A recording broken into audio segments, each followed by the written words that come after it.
Hello everyone, today we will talk about how to fix or how to solve the problem of disabled account on the application of Slack. You will click on settings.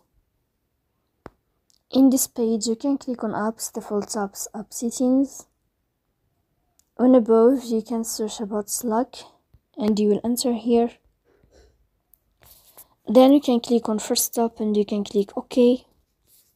After that you'll enter to the window of storage.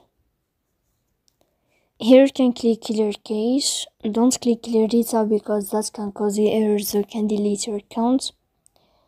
In the end you can turn off your phone and you can wait a moment to turn on your phone again to fix that problem.